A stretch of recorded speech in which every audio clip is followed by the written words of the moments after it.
నమస్కారం అండి. నా పేరు డాక్టర్ సువర్చల, జీవా ఫర్టిలిటీ సెంటర్స్ లో సైంటిఫిక్ డైరెక్టర్ని. బ్లడ్ క్లాటింగ్ డిసార్డర్స్ ఉంటే సంతానలేమి సమస్య కావచ్చు. ఇది ఎలా ఏంటి, దీనికి పరిష్కారం ఏంటి కనుక్కుందాం. ఈ బ్లడ్ క్లాటింగ్ డిసార్డర్స్ ని థ్రాంబోఫిలియాస్ కూడా అంటారు. దీనివల్ల సంతానలేమి సమస్య కావచ్చు. ఎలా అంటే పిండం తయారయ్యాక గర్భసంచిలోకి వచ్చాక అక్కడ అతకకపోతే ఒక పెద్ద ఇష్యూ అవ్వచ్చు. దీన్ని ఇంపేర్డ్ ఇంప్లాంటేషన్ అంటారు. ఇది ఎందుకు అవుతుందంటే గర్భసంచిలో సన్నటి వెసల్స్ ఉంటాయి, బ్లడ్ వెసల్స్ ఉంటాయి, మైక్రోస్కోపిక్ అనుకోండి, వాటిలో క్లాట్స్ ఉన్నాయి అనుకోండి, సరిగా బ్లడ్ సప్లై లేనందుకు ఈ ఎంబ్రియో అక్కడ అతకకపోవడము, దానివల్ల మీకు ప్రెగ్నెన్సీ రాకపోవడం అనేది ఒక పెద్ద సమస్య. రికరెంట్ ప్రెగ్నెన్సీ లాస్ కూడా అవ్వచ్చు. రికరెంట్ ప్రెగ్నెన్సీ లాస్ అంటే ఫస్ట్ ట్రైమిస్టర్ లో, సెకండ్ ట్రైమిస్టర్ లోనే ప్రెగ్నెన్సీ ఆగకపోవడము, మీకు బ్లీడింగ్ అయిపోవడము, ఈ సమస్య వల్ల కూడా మీకు ఇన్ఫర్టిలిటీ, సంతానలేమి సమస్య కావచ్చు. ఈ బ్లడ్ సప్లై బాగాలేనందుకు, క్లాటింగ్ ఉన్నందుకు ఓవేరియన్ ఫంక్షన్, అండాశయాల ఫంక్షన్ కూడా బాగోదు. ఎందుకంటే అక్కడ బ్లడ్ సప్లై బాగాలేంది, అక్కడ హార్మోన్స్ చేరవు, బ్లడ్ సప్లై చేరదు, న్యూట్రిషన్ చేరదు, అందుకనే అండాశయాలు కూడా సరిగ్గా పనిచేయవు. అండాశయాల్లో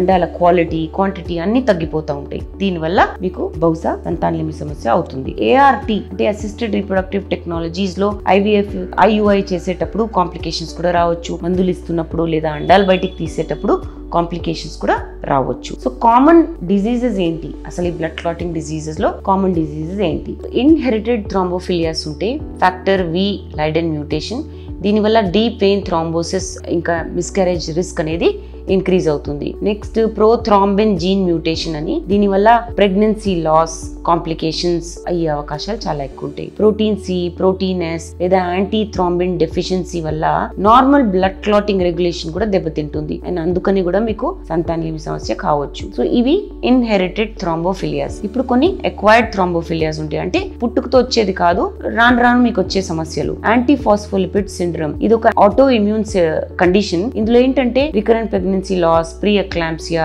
స్టిల్ బర్త్ అంటే బేబీ అలైవ్ గా పుట్టకపోవడం అనేది జరుగుతుంది. ఈ సమస్యలు బ్లడ్ క్లాటింగ్ ఇష్యూస్ వల్ల అవుతుంటాయి. సిమ్టమ్స్ ఏంటంటే రికరెంట్ ప్రెగ్నెన్సీ లాస్ ఒక పెద్ద సిమ్టమ్, అంటే ప్రెగ్నెన్సీ ఆగకపోవడము అనేది ఒక పెద్ద symptom. Maybe blood clotting disorder ఉంది, హిస్టరీ ఉంది, అంటే మీ క్లోజ్ రిలేటివ్ కి ఎవరికైనా డీప్ వెయిన్ థ్రాంబోసిస్, ఈ ఫ్యాక్టర్ V లైడెన్ ఇష్యూస్ ఇవన్నీ ఉన్నాయి అనుకోండి, అలాంటప్పుడు మీకు బహుశా దాని వల్లనే ఇన్ఫర్టిలిటీ అవుతుంటే గనుక దాని వల్ల అవుతుంది అనేది మీరు డయాగ్నోస్ చేయించుకోవాలి. ఫ్యామిలీ హిస్టరీ ఉందనుకోండి, ఎవరికైనా ఫ్యామిలీలో ఎవరికైనా ఉందనుకోండి, అలాంటప్పుడు కూడా మీరు చూసుకోవాలి ఈ బ్లడ్ క్లాటింగ్ డిసీజెస్ వల్ల అవుతుందా లేదా అనేది. డయాగ్నోసిస్ ఎలా చేస్తారు? బ్లడ్ టెస్ట్ చేసి బ్లడ్ క్లాటింగ్ ఫ్యాక్టర్స్ ఏవైతే నేను చెప్పానో ఇవి ఉన్నాయా లేవా కనుక్కుంటారు. ఫ్యాక్టర్ V లైడెన్, తర్వాత యాప్లాబ్ అనే ఉంటుంది, యాంటీ ఫాస్ఫోలిపిడ్ యాంటీబాడీస్ ఉన్నాయా లేవా అని కనుక్కుంటారు. Protein C, protein S, antithrombin ఇవన్నీ కనుక్కుంటూ దీనికి ట్రీట్మెంట్ ఇవ్వడం జరుగుతుంది. మన ఇన్ఫర్టిలిటీకి వచ్చేసరికి ప్రెగ్నెన్సీ ఆగాలంటే హెపరిన్, లోడోస్, ఆస్పిరిన్ ఇవన్నీ blood thinning agents, blood clot అవ్వకుండా చూస్తాయి అనమాట. ఈ మెడికేషన్స్ ఇచ్చుకుంటూ ప్రెగ్నెన్సీని